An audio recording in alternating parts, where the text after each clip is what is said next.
Look at this sweetheart right here. He is we're just so happy to have you here. Yeah, I'm so happy to have you here.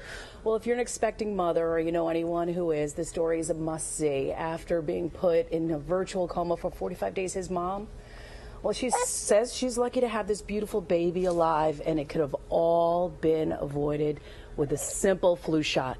PIX11's Joe Masseri shares the story of Melissa Barvels and the controversial treatment that really helped save her life. Melissa Barvels has a necklace of scars she now wears proudly. You know, they're my war wounds. There's my storyteller. But her story sounds more like a soap opera than real life.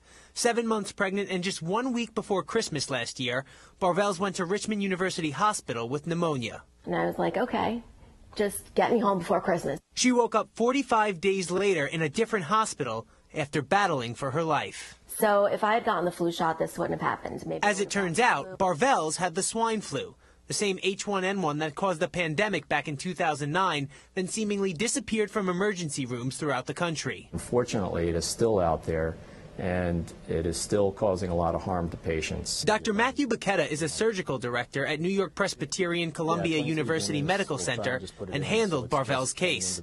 By the time Dr. Bacchetta got the call, Melissa's lungs had failed and her baby was in danger. I thought that she was probably going to die that day. So on Christmas Eve, Barvels was one of 3 patients put on a life support machine called ECMO. The machine basically replaces the function of the lungs by putting oxygen into the blood and removing carbon dioxide. While the care has proven effective for babies and children, its use for adults is still considered somewhat controversial. That said, there's a lot of clinical evidence to support its use for patients with no alternative, patients that are failing everything, literally dying on the ventilator. Patients like Melissa, but she still wasn't strong enough to recover and support her baby. Her body was caring for 2 people at this point, and it was having a hard enough time keeping 1 person healthy, let alone 2. With Melissa still heavily sedated, her husband Scott says doctors removed the baby prematurely. And on January 8th, Scott Jr. was born 2 pounds, 10 ounces. It wasn't until March, but Melissa and the family did eventually get the Christmas celebration they'd planned. We got it just, 3 months late. And thanks to the doctors at Richmond and Columbia Presbyterian, Melissa is using her gift of life to share the importance of getting the flu shot for all mothers and spreading the word about the controversial treatment known as ECMO that saved her and her baby's lives. He's a miracle. I'm a miracle. This is unbelievable. We're very blessed. All right, so now here with this amazing story is the Barvels family and Dr. Matthew Bacchetta from New York, Columbia Presbyterian University Medical Center, and I have the pleasure of holding this beautiful, beautiful boy. Oh, look at this face. Right, look at this. Oh my gosh.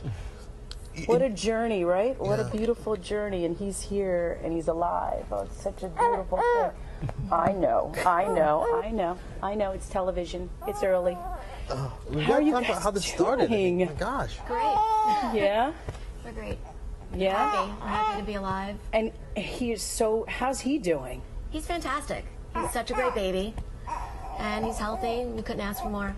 And that's his brother right there. He's 6 years old. Hello. How are you doing? Good.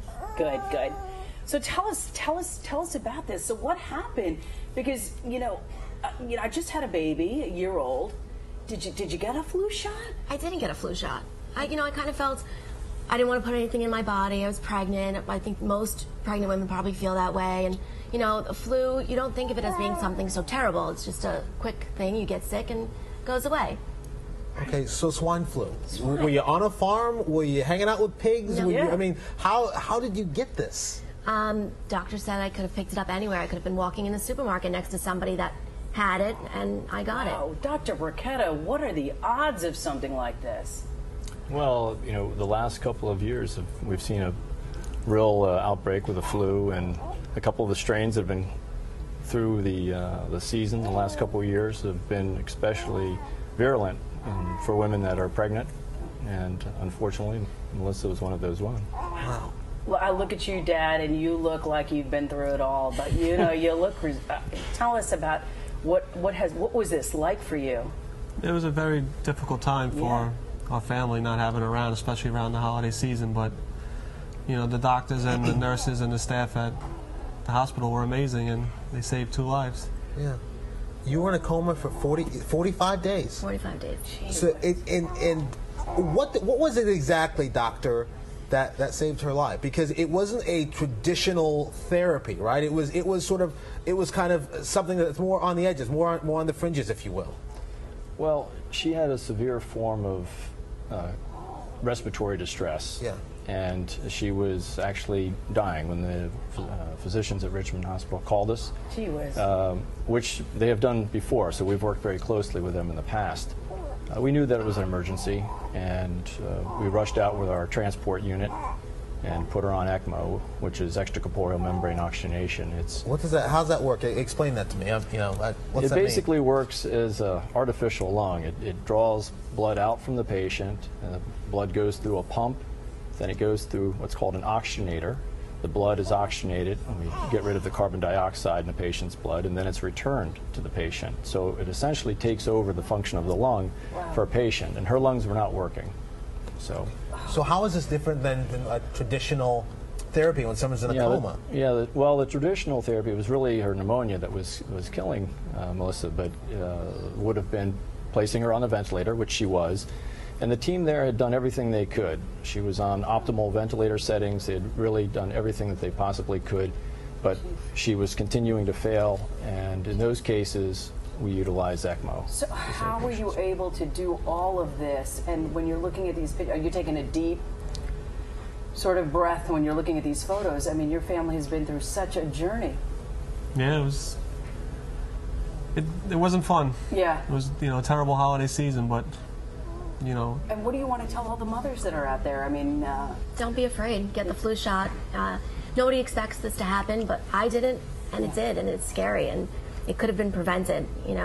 I lost a huge chunk of my life, and my son was born a month before I woke up from the coma. Oh my gosh. I wouldn't want anybody else to go through this. How are you doing now? How are you feeling? Have you been able to absorb everything that's happened to you? It's still an open wound. I talk about it constantly. It's I'm still healing. I have some issues still with my foot, but it's treatable, and I'm getting better and stronger every day. And I'm alive. And look at this little precious gift. I mean, look, it is the marvels of medicine. I mean, it is just unbelievable that this little guy is here, and he's got the bluest of the bluest. He's got these eyes that are just so soulful. I can't even tell you. He's like a little man. I just love him. Can I keep him forever? No, you're like, no, just for today. Just for the team. What do you want other people, as they're hearing this story, what do you want them to take away? Just, don't take anything for granted. Right. I always had this idea of the perfect pregnancy and perfect birth, and you never know what's going to happen. And just, be prepared and get a flu shot and learn about ECMO. Hospitals don't know about it, and it's such an important treatment, and it saved my life and Scotty's life, and we're thankful. Oh, we're so happy you're here, and Scotty's here. Big brother, how are you feeling? Good. Do you like being on TV? Yeah? What do you think about your little brother? He's very cute. Yeah? Have you gotten used to him? Do you like him? Mm-hmm. What are you going to teach him when he can walk? Pretty much to bother my mom. The best. That's why we love little boys. That's why we love you. I'm glad your family hasn't lost a sense of humor. You're all together, and I'm glad you're able to celebrate Christmas, though be it a little late. What a beautiful present and what a beautiful gift. And Dr. Burketta, you and the folks at New York Press, I mean, amazing. Thank goodness you guys are here. Well, we're lucky. We have a very good team. We have a lot of experience with these types of patients, and it was just a pleasure taking care of such a great family. I'm glad we can get the word out about this. ECMO, right? That's ECMO. ECMO. Yes. All right. Something people should ask for. If they're in a situation, they at least know that, hey, at least in this case, it saved a life. Okay, boy. Saved 2 lives. You kids, baby. Thank you. Thank you all for coming in, guys. Great. Thank you very much. And for more resources, info on H1N1 and swine flu, go to PIX11.com and click on the Scene on PIX11 tab. We'll be right back.